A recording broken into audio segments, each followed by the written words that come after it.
administrativa de la misma para poder calcular. ¿Qué calculamos con el muestreo? El peso promedio. Pero ¿cuál es la importancia de los muestreos? ¿En qué radica la importancia de los muestreos?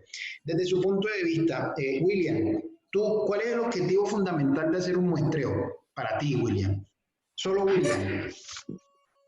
Pues para saber cuál es la talla y cuál es el peso que va y asimismo pues proporcionarle la cantidad de concentrado que se le va a suministrar.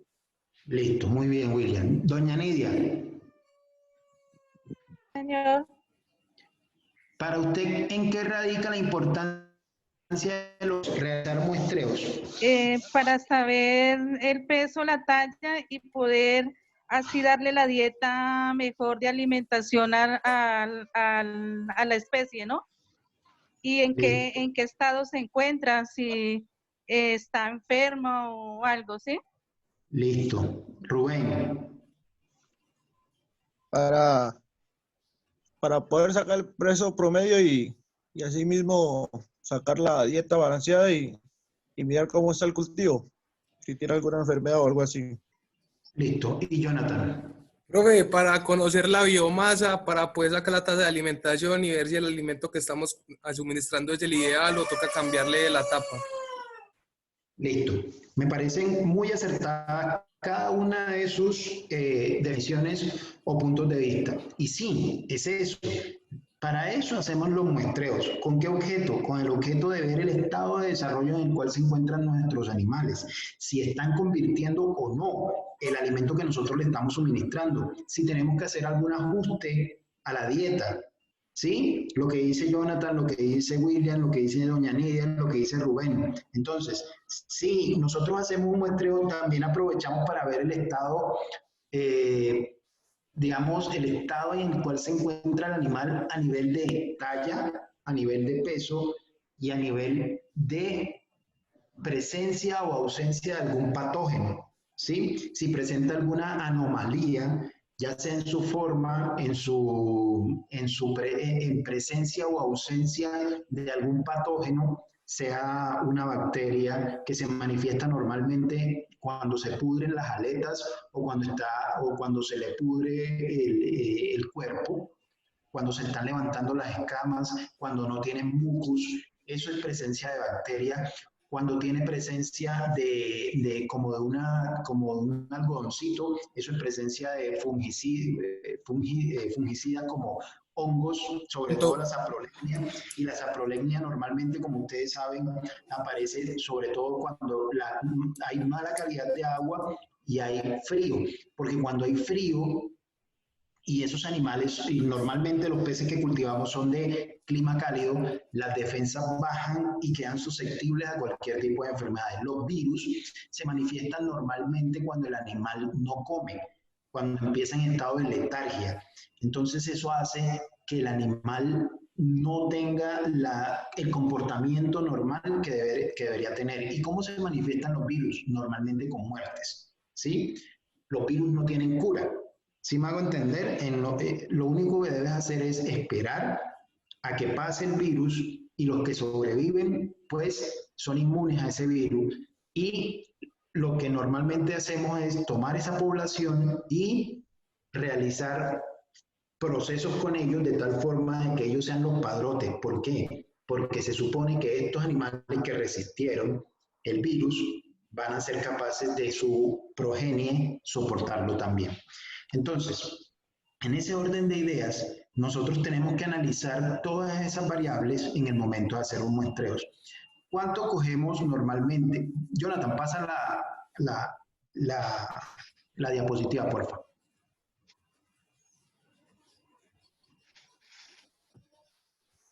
Entonces, cuando hablamos de alimentación, hablamos de un mantenimiento de un cultivo. Dentro de esos mantenimientos están las actividades rutinarias, el suministro de alimentación y la aireación.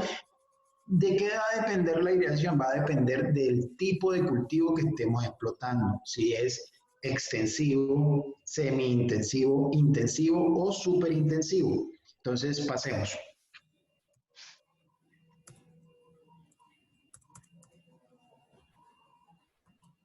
Entonces, dentro de las actividades rutinarias está la revisión diaria de las condiciones de los estanques, entre otros, ¿qué podemos decir? Las condiciones técnicas, que los diques estén firmes, que haya agua entrando, el mantenimiento de los filtros, el comportamiento de nuestros animales, si están activos, si están muertos, si están desobando, si están haciendo algún tipo de actividad no santa, o sea, que no está comportándose como se comporta de manera normal. Entonces, eso significa que haya alguna anomalía y que hay que tomar cartas en el asunto dependiendo de la forma en que se esté manifestando el animal. Sigamos. Agentes externos, por eso, digamos, la parte más donde se presentan mayores mortalidades en los peces antes de que llegara el virus de la tilapia eran las aves. Por eso normalmente se enmayaban los animales y se siguen enmayando porque las aves no dejan de comer. Así el animal esté enfermo, las aves van a seguir comiendo. Entonces ustedes tienen que buscar la forma de evitar la presencia de estas aves. Mamíferos y reptiles. Mamíferos como la nutria, que es un animal, digamos, bastante difícil de controlar una vez se establece, y los reptiles como las babillas, ¿verdad? Que en este momento es lo que estamos padeciendo en la unidad de piscicultura del centro. Y realizar muestreos dependiendo ojo, esta parte de las condiciones físico-químicas de la calidad del agua va a depender del sistema de cultivo que tengamos. Ahí dice que es bueno hacerlo una vez a la semana, pero ese tipo de cultivo que se está expresando ahí es un tipo de cultivo extensivo o semi-intensivo, básicamente lo que nosotros manejamos en el centro agropecuario. Pero sí, manejamos un cultivo intensivo, o sea, manejamos más de 7 animales por metro cuadrado, o eso hablando de estanques en tierra. O si por el contrario manejamos piscinas en geomembrana, las piscinas en geomembrana con el sistema Bioflow, con el sistema RAS, con el sistema de el de plantas y peces, es importante que ustedes manejen la calidad de agua y la midan por lo menos 2 veces en el día, por lo menos 2 veces al día. ¿Por qué? Porque esos factores son determinantes para el éxito o el fracaso de los mismos. Sigamos, Jonathan, por favor. Las sobras de alimento. Ojo, pero déjame ahí en las sobras de alimento. El alimento representa entre el 60 y el 70% de los costos de producción. Luego, entonces, es sumamente importante que estas sobras que dice ahí no se presenten. Ahora, si se llegan a presentar, deben darle un manejo adecuado. ¿Cómo hacen un manejo adecuado de las sobras? Simplemente haciendo recambios de agua. Pero no es lo ideal. Lo ideal es que no se presentaran sobras de alimentos. Si se están presentando sobras de alimentos, es porque ustedes están sobrealimentando a los animales. Y en el momento en que sobrealimenten los animales, la rentabilidad del negocio se viene abajo. Sigue, Jonathan, por favor. Entonces, a nivel de alimentación va a depender del tipo de cultivo que estemos trabajando, si es extensivo, semi-intensivo, superintensivo o intensivo. Entonces, sin suministro de alimentos, ese tipo de acuicultura se llama extensiva. ¿Por qué? Porque el animal depende básicamente de lo que le da el medio, la productividad primaria básicamente. Ese es el tipo de cultivo que se manifiesta o lo caracteriza, el cultivo extensivo. El cultivo semi-intensivo es cuando hay alimentación suplementaria, es decir, que además de lo que le da el medio, la productividad primaria existente en el estanque también se le suplementa. ¿Con qué? Puede ser con un poquito de alimento concentrado, pero básicamente son con los restos de alimentos, con lo que te da el entorno, que pueden ser guayaba, que pueden ser mango, que puede ser auyama, que puede ser arroz, que puede ser maíz, que puede ser cualquier subproducto que te brinda el entorno. Y cuando hablamos de raciones balanceadas, con todos los requerimientos nutricionales que el pez requiere, entonces estamos hablando de tipos de piscicultura o de explotación intensiva y superintensivas. Esas dos características son las que presentan la alimentación con dietas balanceadas. ¿Cuál es la forma de administración de estas dietas? pueden ser dietas manufacturadas. Entonces, esas son las dietas que se hacen, las que presentan normalmente las casas comerciales: soya, contegral, agrinal, raza, Más finca. entre otras. Finca, aunque finca es la misma contegral, pero no hay lío. Es eso, son dietas que se hacen bajo unos parámetros y unas necesidades, que va a iniciar desde los requerimientos nutricionales del animal hasta el tamaño del pellet o incluso la harina. La harina viene para un tipo de pez que es que no puede abrir tanto la boca, y el pellet viene con tamaños de acuerdo al estado de desarrollo en el cual se encuentran los animales. Entonces es importante que ustedes elijan bien desde el nivel de proteína que necesita el animal y los requerimientos nutricionales que el alimento ofrece, hasta el tamaño del pellet. Porque si el animal no puede engullirse, atrapar o tragar el pellet de un solo tajo, eso significa que el animal va a comer mal, ese alimento no le va a hacer bien, entre otras cosas porque va a gastar mucha energía intentando agarrar el concentrado, y no es esa la idea. Entonces, ¿cómo se puede suministrar la dieta? Manual o al voleo, en un sitio o distribuida. Entonces, ¿cómo es la forma más adecuada de hacerlo? Eso va a depender del estado de desarrollo en el cual se encuentren los animales, ¿verdad? Entonces, ¿cómo es eso? Si yo tengo animales pequeños, digamos alevinos, en la fase de precría, lo recomendado es hacerle la vuelta a todo el estanque, es decir, suministrar el concentrado a nivel de todo el estanque. Cuando el animal está en fase de levante, si el estanque es rectangular, hacer con forma de una L, ¿sí? Empiezo desde un punto, voy a la esquina y le voy al otro extremo. No hago todo el estanque, sino una punta, dos puntas. Entonces le suministro el alimento de esa forma. De tal forma de que haya una selección natural con esto. Cuando yo le he hecho concentrado en todo el estanque, lo que busco es que todos coman la mayor cantidad de concentrado posible. Cuando yo voy en L, lo que busco es que ya se forme de alguna u otra forma una selección natural. ¿Qué quiere decir eso? Que haya animales que predominen sobre otros, porque va a ser natural. Siempre va a haber disparidad en tallas. Entonces, pero yo quiero que sean los más grandes o sea, la mayoría que sean grandes, que los pequeños se me rezaguen, pero no, que no sea toda la mayoría. Es decir, que haya un 10, 5, 8, 7%, no más de 10% de disparidad. Entonces, ¿cómo lo consigo? Tratando de suministrar con bastante periodicidad el concentrado, y adicionalmente a eso, tratar de distribuírselo de la mejor forma. Y cuando llega a la fase de ceba, solamente en un punto, en una esquina, de tal forma de que ya se acostumbren los animales a llegar a ese solo punto y no haya un desperdicio de concentrado por todo el estanque. Entonces, se pueden usar recipientes de alimentación en el fondo de los estanques. Eso normalmente se hace con los camarones, que son bentónicos. Entonces, el alimento del camarón no flota, es más pesado, es más pequeño. Eso normalmente es un concentrado que viene importado del Ecuador, que se llama nicobita. Es un alimento que tiene alrededor de entre el 40 y el 50% de proteína, e incluso más. Es con un porcentaje de harina de pescado en la dieta bastante importante, porque necesitan mayor palatabilidad y mayor digestibilidad algunos animales. Entonces necesitamos utilizar algún tipo de, digamos, como un recipiente que nos ayude a que el alimento, cuando se vaya al fondo, no se vaya directamente al lodo, sino que quede más o menos como unos comederos. Así tal cual como alimentan a los pollos, así más o menos se alimenta también a los camarones que son bentónicos.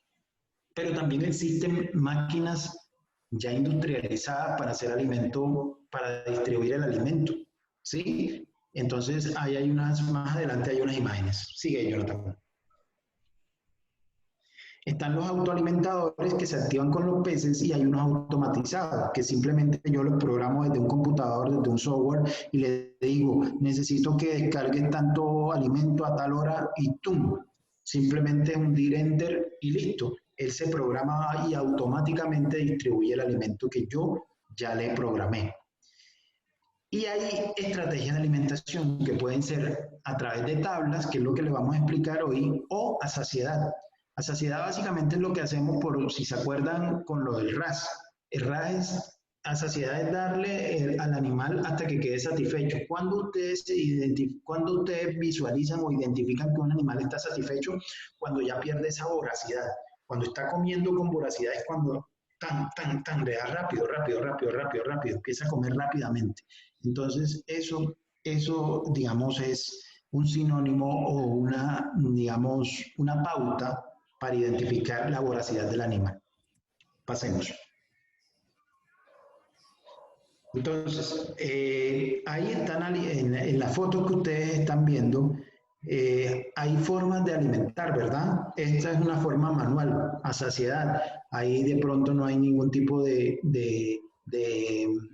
tablas sugeridas, sino que los productores están ya más o menos por la experiencia, ya tienen más o menos calculado que en cierta etapa o día de desarrollo el animal se está comiendo tantos bultos de concentrado o tantas baldes y así es que lo manejan, ¿sí? Entonces por baldes, por bultos, por tarros, por sacos, entre otras. Entonces no tienen ninguna, digamos, ningún control, correcto. Hay muchos de los productores que tenemos en el Tolima no manejan un formato, un registro de producción, que también va a estar contenido en el desarrollo de esta presentación. Pasemos, Jonathan.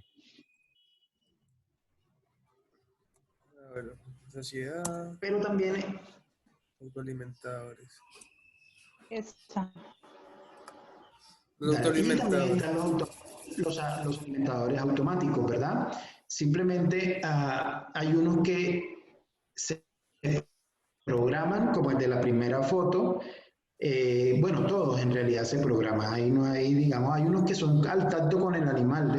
Es como, no sé si ustedes han ido a alguna porcícola, que el animal con el hocico empieza a mover la llavecita y le cae agüita, o así más o menos funciona lo de los peces con los alimentadores autoalimentadores.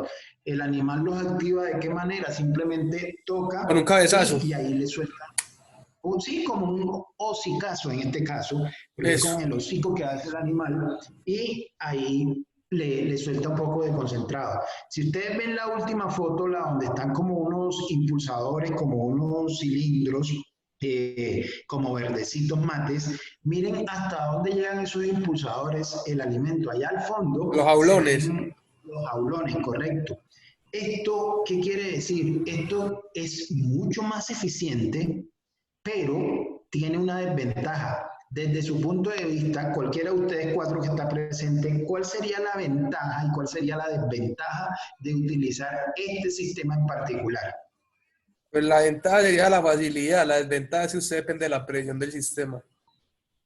Listo. ¿Quién me opina otra cosa? Pues yo creo que una desventaja puede ser, ¿no? Que ahí no se puede ver, digamos, si el pescado quedó satisfecho o no, o tampoco puede ver de pronto alguna anomalía en el cultivo. Correcto. Ese es el punto supremo. Señora. Sí, profe, estoy de acuerdo con Rubén también.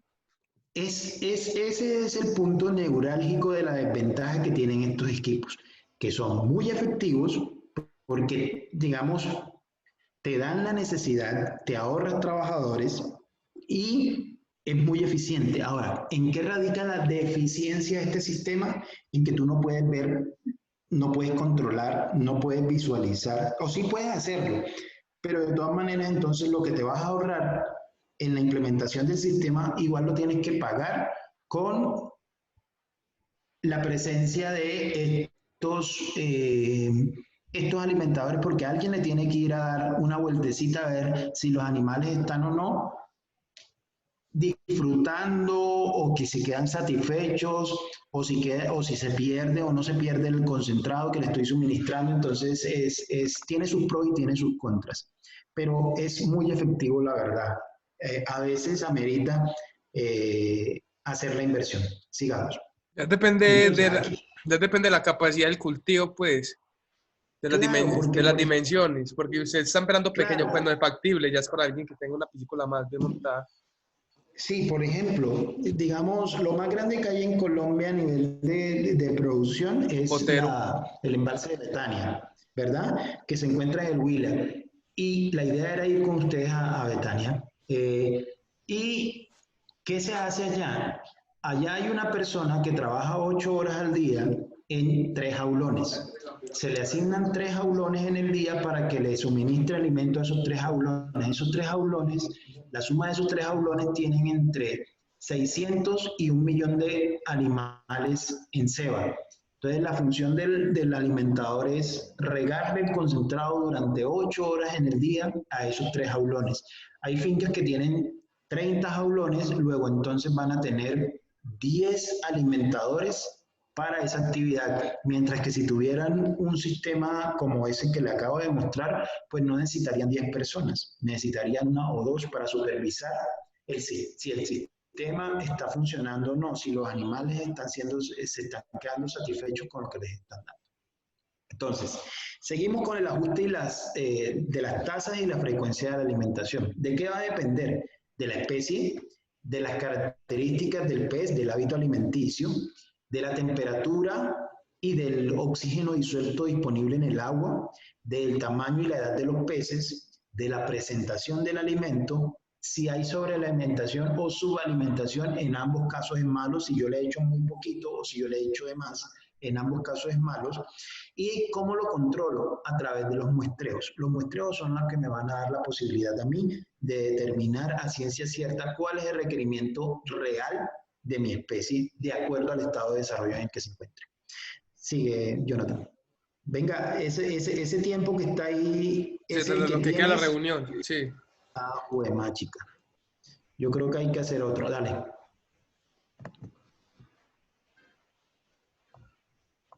Profe, yo tengo algo que aportar.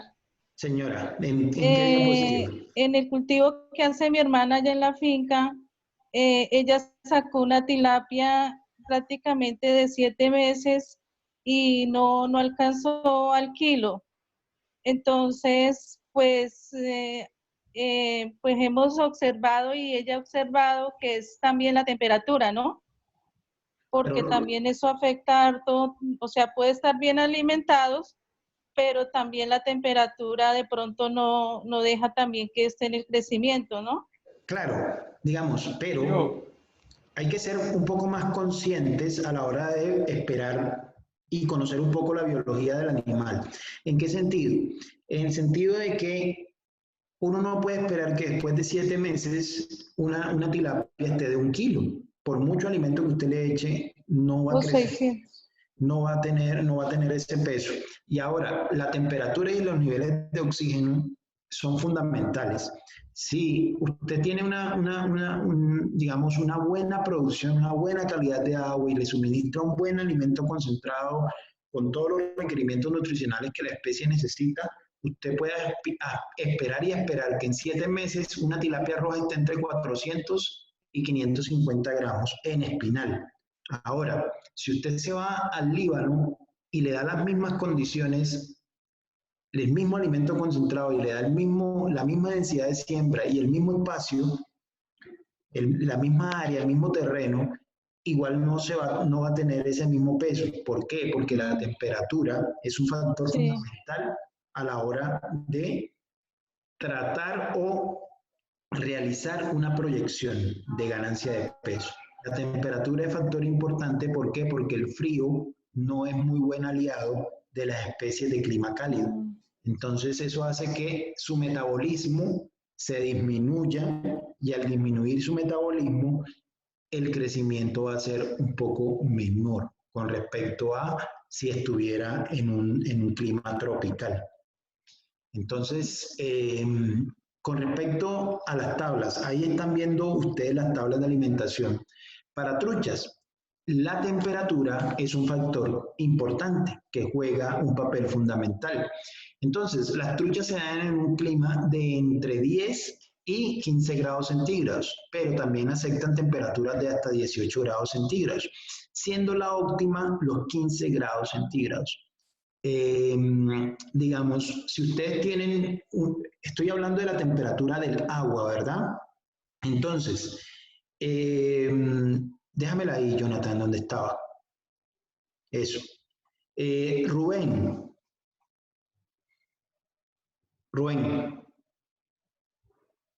¿Se fue? Ya, profe.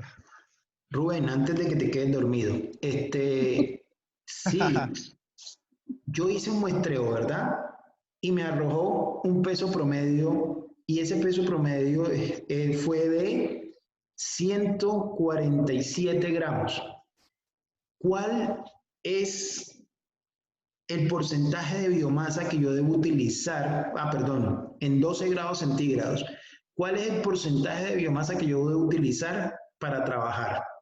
Según la tabla. Estoy 12 grados centígrados, hice un muestreo y me dio como resultado el muestreo 147 gramos. 147. Sí. En 12 grados centígrados.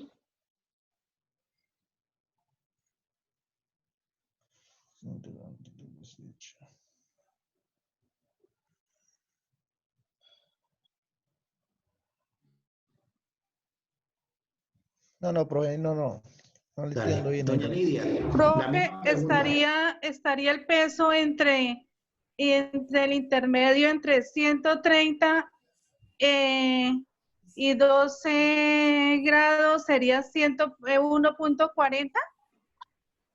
correcto. O sea, intermedio entre 130 y 180 estaría. Correcto. A 12 grados centígrados yo estaría trabajando entre 1.4 y 1.2. ¿Sí? Si quiero ser un poco más preciso, entonces utilizaría 1.3. ¿Sí? Sí, señor. Entonces, William.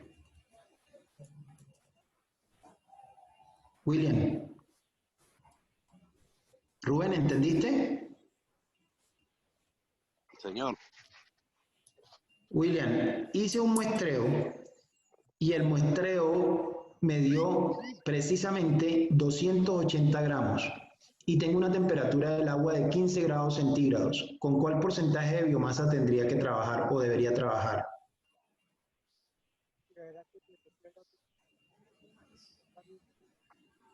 ¿280 gramos, 15 grados centígrados?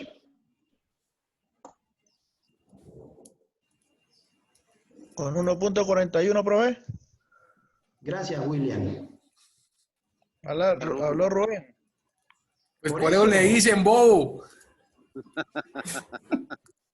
William, Venga, Fred, venga, creemos otra sala que queda un minuto restante antes de que le corte la llamada. bueno, vayan analizando la tabla. Créala tú, dame el favor que tú sabes guardar esa vaina. Breve. ¿Y Ya. por dónde la vas a enviar? Por el grupo de WhatsApp. Pero entonces ya yo me puedo meter desde mi teléfono, ¿verdad? Sí. ¿Pero esta la grabaste? Sí. Listo. Entonces, por favor, William, Jonathan, Doña Nidia y Rubén, conéctense ahora con la invitación que va a hacer Jonathan, porfa. Listo, Gracias. profe, gracias. Listo, profesor.